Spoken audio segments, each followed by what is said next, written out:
आप सभी का स्वागत है आपकी अपनी फ्यूचर रैंकर्स चैनल पर। 15 दिन की 15 मैराथन की 13वां दिन है और हमारा चैप्टर भी 13 है, जो पृष्ठीय क्षेत्रफल एवं आयतन चैप्टर का नाम है। तो चलो इसमें पहले हम महत्वपूर्ण सूत्र है, कोई थ्योरी व्यूरी इसमें नहीं है, महत्वपूर्ण सूत्र देखेंगे और उसके बाद हम क्वेश्चन को हल करेंगे। तो महत्वपूर्ण सूत्र में बेलन का है, शंकु का, गोला, अर्धगोला, यही सब है। तो बेलन का पृष्ठीय क्षेत्रफल 2 पाई आर एच होता है।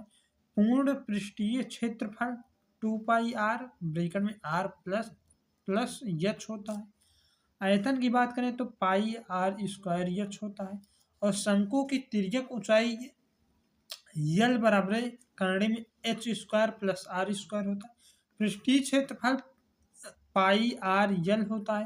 पूर्ण पृष्ठीय क्षेत्रफल पाई आर यल प्लस आर होता है। आयतन 1/3 पाई आर स्क्वायर एच होता है।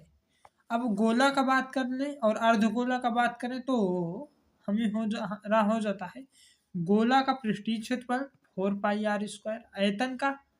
आयतन गोला का आयतन होता है 4/3 पाई आर क्यूब। अर्धगोला पृष्ठीय क्षेत्रफल उसका हो जाता है 2 पाई आर स्क्वायर। पूर्ण पृष्ठीय क्षेत्रफल 3 पाई आर स्क्वायर होता। और आयतन की बात करें तो 2/3 पाई आर क्यूब हो जाता है। शंकु के छिन्नक का आयतन की बात करें अगर हम तो ये हो जाता है 1/3 पाई एच ब्रैकेट में R1 का स्क्वायर प्लस R2 का square plus R1 into R2 हो जाता है। और अब इसी में आगे हम बढ़ें तो हमें मिल जाता है शंकु के छिन्नक का वक्र पृष्ठीय क्षेत्रफल, जो हो जाता है पाई यल ब्रैकेट में R1 प्लस R2, जहां यल अगर हमें एच दिया है तो यल निकालना होगा, तो यल बराबर हो जाता है H square plus R1 minus R2 का होल स्क्वायर। शंकु के छिन्नक का संपूर्ण पृष्ठीय क्षेत्रफल की बात करें तो पाई यल ब्रैकेट में R1 plus R2 plus pi R1 का स्क्वायर प्लस R2 का स्क्वायर हो जाता है। अब हम सूत्र में जो दिया गया है उसका मान की बात कर लें तो छिन्नक की ऊर्ध्वाधर ऊंचाई अगर है वो यल होता है और छिन्नक की तिर्यक ऊंचाई यच नहीं, ऊर्ध्वाधर ऊंचाई जो होगी वो यच होगा और तिर्यक की ऊंचाई जो होगी वो यल होगा। और दोनों वृत्तीय सिरों की त्रिज्याएं क्रमशः R1, R2 हो जाती हैं। तो अब हम इम्पॉर्टेंट क्वेश्चन की ओर चलता हूँ जो आपको बहुत ही हेल्पफुल होंगे।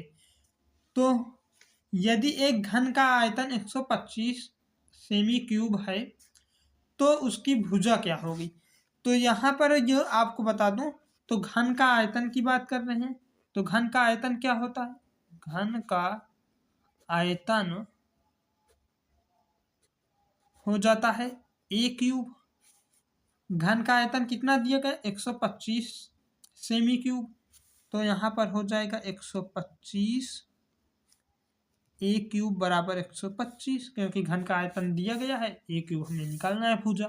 अब इधर क्यूब इधर घाते में 3 है, इधर आएगा कन्नड़ी में 3 हो जाएगा, ए बराबर 125 का 3। तो यहाँ पर हमें निकल कर आ जाता है, क्योंकि अगर हम 5 निकल कर यही 5 सेमी आ जाएगा।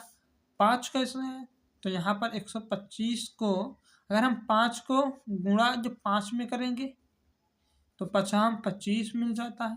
फिर यही 25 का गुणा हम 5 में फिर कर देंगे, क्योंकि हमें क्यूब करना है। 25 की 5, 5 दूनी 10, 10 का 2 हो जाता है हासिल 125।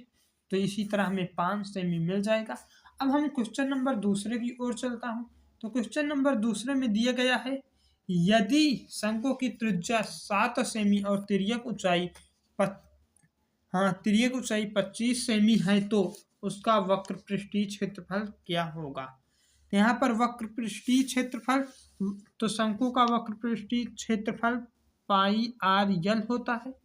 तो हमें पाई का मान 22/7 रखना है। आर क्या दिया गया है 7 सेमी, तो गुणे में 7।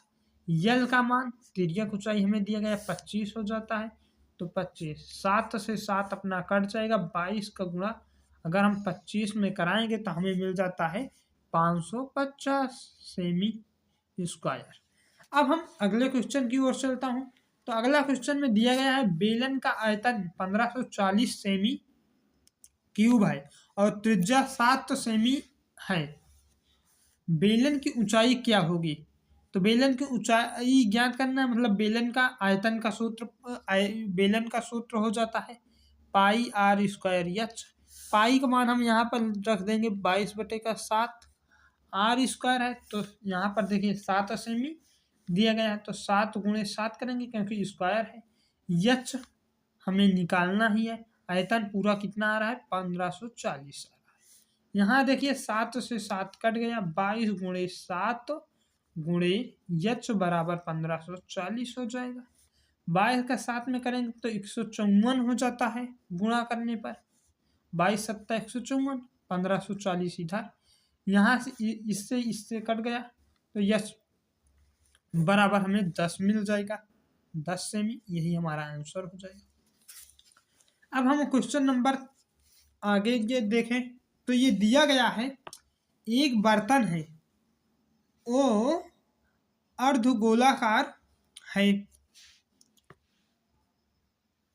अर्धगोलाकार है जिसके ऊपर एक बेलन रखा है। अर्धगोले की त्रिज्या 7 सेमी है और बेलन की ऊंचाई 10 सेमी है। बर्तन का आयतन ज्ञात कीजिए। तो अगर हम बात करें तो हमें त्रिज्या जो अर्धगोले का मिल रहा है वो 7 सेमी है। बेलन की ऊंचाई एच बराबर हाइट 10 सेमी है, इतना है ना। फिर उसके बाद हमें जो पहले अर्धगोले, जो अर्धगोला है उसका आयतन निकाल लें। अर्धगोले का आयतन जो होगा, आयतन बराबर हो जाता है 2/3 पाई आर क्यूब, तो 2/3 गुणे का 22/7 आर क्यूब है। यहाँ मतलब कि 7 का क्यूब करना होगा, गुणे 7 गुणे 7 गुणे 7, एक साथ 7 कट गया। यहाँ पर 22 जो होगा, अगर हम 22 दूनी 44 हो जाता है, 3 गुणे 7 बराबर में अगर हम इसका गुणा करके इससे इतने से ये 3 से भाग करेंगे तो हमें 718.67 सेमी क्यूब मिल जाता है, इतना मिल जाता है। फिर उसके बाद हम बेलन का आयतन निकालेंगे, क्योंकि बेलन का आयतन, यहाँ पर आयतन की बात कर रहा है ना, तो बेलन का बर्तन का आयतन ज्ञात कीजिए। इन दोनों का जो निकाल कर आयतन हम जोड़ देंगे तो वही हमारा कुल आयतन निकल आएगा। तो बेलन का आयतन, तो बेलन का आयतन बराबर पाई आर स्क्वायर एच होता है। पाई का मान हो जाता है हमारा 22/7 और आर स्क्वायर है तो 7 गुणे 7 हो जाएगा। एच 10 सेमी दिया गया है, एक साथ 7 कटा और 22 गुणे 7 70 हो जाता है। तो क्या होगा 22 गुणे ये 7 बराबर 7, कितना आ गया था 22 गुणे 7 गुणे 10 आया था। इन सबको करा तो हमें ये 7 दाम 70, 22 गुणे 70 मिल गया। फिर उसके बाद इसका हम अगर करेंगे तो 22 7 होता है 154 और 0 आ जाए 1540 हो जाएगा सेमी क्यूब में। अब हम कुल आयतन, यहाँ पर कुल आयतन, बर्तन का कुल आयतन पूछा था ना, तो कुल आयतन की बात कब होगी, तो जो अर्धगोले वाला गोले का आयतन है और बेलन का आयतन, उनको दोनों को जोड़ देना।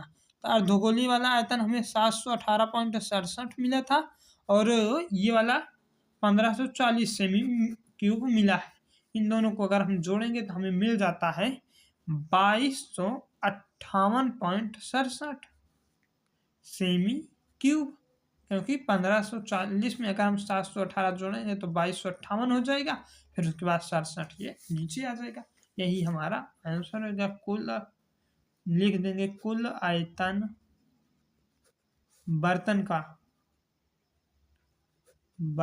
का कुल आयतन बर्तन का कुल आयतन बराबर 2258.67 सेमी क्यूब हो जाएगा। यही हमारा आंसर है।